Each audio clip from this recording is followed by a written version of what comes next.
साधु संतों का आशीर्वाद, गो भक्तों का आशीर्वाद सदा गौ माता पर बना रहे। इसके लिए 27 अप्रैल 2026 से एक विशेष अभियान गौ भक्तों द्वारा चलाया जा रहा है, ताकि गोवंश बूचड़खाने में कटने से बच सके और उनके कत्लखानों पर कड़ी से कड़ी कार्रवाई हो सके, गौवंश की निर्मम हत्या को रोका जा सके, ताकि सभी लोगों को पता चले कि गोवंश को भगवान श्री कृष्ण ने एक उंगली पर पर्वत धारण करके बचाया था। आज बालोतरा के एसडीएम, कलेक्टर, प्रशासनिक अधिकारी, प्रधानमंत्री व राजस्थान के मुख्यमंत्री को भी गौ भक्तों द्वारा सामूहिक रूप से ज्ञापन सौंपा गया। गौ माता को बचाना हमारा कर्तव्य बनता है। प्रशासन को भी चेताएंगे और समूचे राजस्थान के न्यायालयों, हाई कोर्ट आदि में इसके सहार के खिलाफ याचिकाएं दायर करवाएंगे। आए हर 3 महीने बाद वापस गौ माता के बचाव हेतु रैलियां व धरना प्रदर्शन किया जाएगा। साधु संतों का कहना है कि हमें अन्न त्याग कर भी धरना प्रदर्शन करना पड़े तो भी हम अवश्य करेंगे।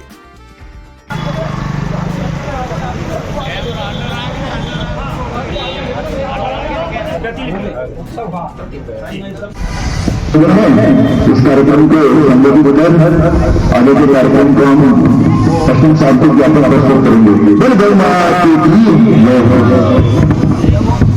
हेलो बोलो गौ माता की, और धीरे बोलो नहीं तो बाहर के लोग सुन लेंगे, है ना। बोलो गौ माता की, थोड़ी और धीरे, नहीं तो बाहर आवाज चली जाएगी तो लोग ये कहेंगे दुकानदार लोग कि सभी लोग बैठ करके गौ माता की जयकारा लगा रहे हैं।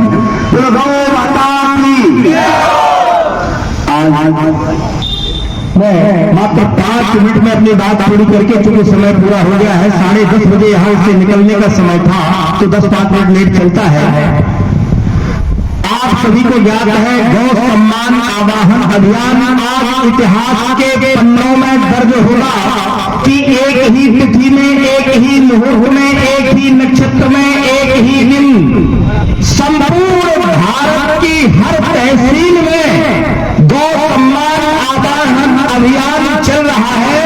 और ये आवाहन अभियान इसलिए चल रहा है, क्या जरूरत आन पड़ी संतों को? मैं आप लोगों से एक प्रश्न करना चाहता हूं कि संतों को जरूरत क्या आन पड़ी? संतों को जरूरत इसलिए आन पड़ी कि बड़े बड़े उच्च कोटि के, सिद्ध कोटि के अमलात्मा, बिमलात्मा, योगींद्र, मुनींद्र, संत, सन्यासी, वीतराग, तपोनिष्ठ, ज्ञानिष्ठ, ध्यानिष्ठ, योगिष्ठ महात्मा जो गिरी कंदराओं में, गुफाओं में ध्यान कर रहे थे, पूजन कर रहे थे, उनकी ध्यानस्थ समाधि थी। उस समाधि में उन्होंने आकर के क्या देखा कि भारत की इस पवित्र पावन वसुंधरा में अकाल पड़ने वाला है, भूकंप आने वाला है और अनावृष्टि होने वाली है। ये सब देखा तो महात्माओं की समाधि खुल गई। उन्होंने पूरे ध्यान लगाया कि आखिर भारत की ऐसा क्यों होने वाला है। तो दोबारा जब ध्यान लगाया तो देखा कि सूर्योदय से लेकर के सूर्यास्त तक 80 से 84 हजार गौ माताओं को बड़ी बड़ी पर आहूत कर दिया जाता है। ये वो भारत की वसुंधरा है। इस भारत की भूमि पर बड़े बड़े उच्च कोटि के, सिद्ध कोटि के अमलात्मा, बिमलात्मा, ये कर्म भूमि है। सबसे बड़ी 2 बातें हैं यहाँ पर। एक तो प्रसन्नता की बात यह है कि भारत की भूमि कर्म भूमि है, और उस कर्म भूमि में यहाँ तो मच्छर भी जन्म लेता है तो गौरवान्वित होता है कि वाह, मैंने भारत की विश्व वसुंधरा पर जन्म लिया है। वो भी गुनगुनाने लगता है, रात में कान में आकर के वो आपको काटता नहीं है, वो प्रसन्न होकर के कहता है कि धन हो भारत का मंत्र, ये भारत की भूमि योगियों की भूमि है, ये कर्म भूमि है। इस कर्म भूमि में मैंने जन्म लिया है। अन्यान जितने भी भूमियां हैं सारी की सारी भोग भूमि है, केवल भारत की ही भूमि है जिस भूमि में भगवान जन्म लेते हैं। किसी भक्त ने भगवान से कहा कि प्रभु भारत के ही इस भूमि में आप जन्म क्यों लेते हो? तो भगवान ने कहा, एक प्रश्न का उत्तर दोगे, सारी भूमियां, सारे देश हमारे हैं। जब विराट स्वरूप है उस विराट स्वरूप में सारे देश हमारे हैं, लेकिन जो भारत की भूमि है वो क्या है मालूम है? अच्छा, एक प्रश्न का उत्तर दो, बिना हाथ के जीवित रह सकते हो क्या? बोले हाँ। बिना पैर के जीवित रह सकते हो? बोले हाँ।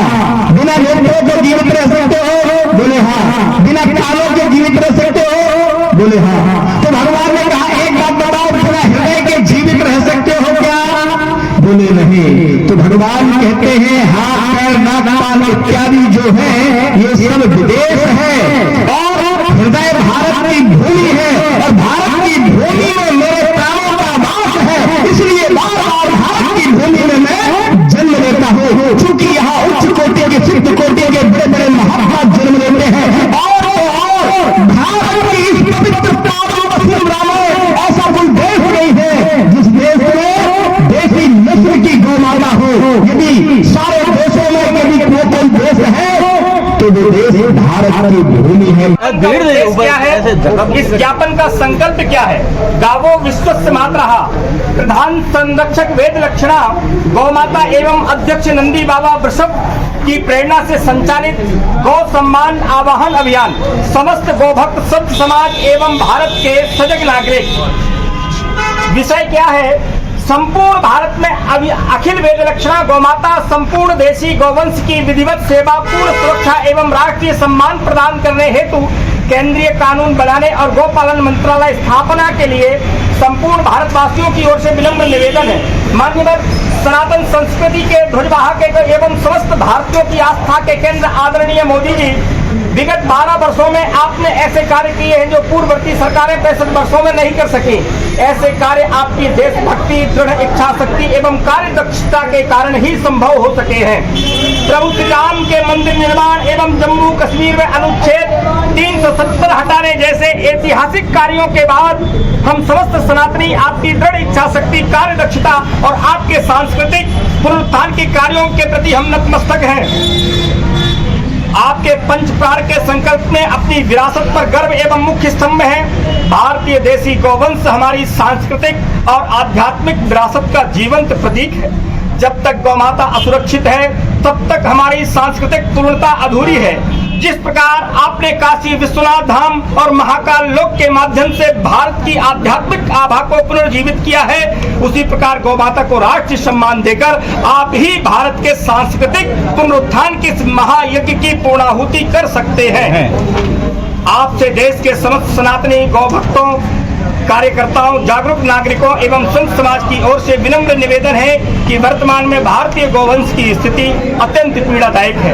तस्करी, वध, हत्या एवं सड़कों पर उनकी दुर्दशा देखकर प्रत्येक सनातनी भारतीय का हृदय विदीर्ण है। इसलिए आज संपूर्ण राष्ट्र को अपने गौवंश के सम्मान, सुरक्षा और सेवा की प्रतीक्षा है। महोदय, गौवंश केवल आस्था का विषय नहीं है बल्कि ग्रामीण अर्थव्यवस्था की धुरी भी है। आत्मनिर्भर भारत का सपना तभी साकार होगा जब हमारा किसान रासायनिक खाद के विषैले चक्र से मुक्त होकर के गौ आधारित प्राकृतिक कृषि को अपनाएगा। हर भारतीय सात्विक आहार अपनाकर निरोग रह सकेगा। श्रीमान, गोवंश की वर्तमान पीड़ादायक स्थिति को देखते हुए समाधान हेतु निम्नलिखित आग्रह से प्रेषित किए गए हैं।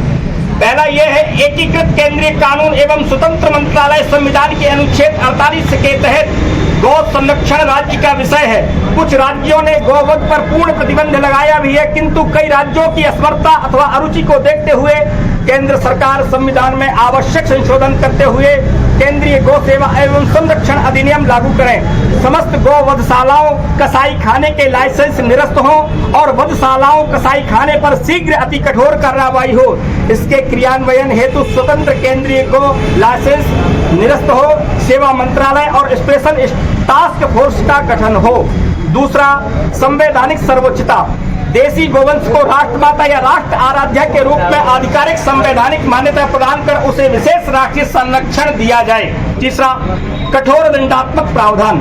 गो तस्करी और गोवध को संज्ञेय एवं गैर जमानती अपराध की श्रेणी में रखकर के आजीवन कारावास तथा अपराध में संलिप्त दोषियों की संपत्ति कुर्क राजसात करने का कठोर विधिक प्रावधान हो।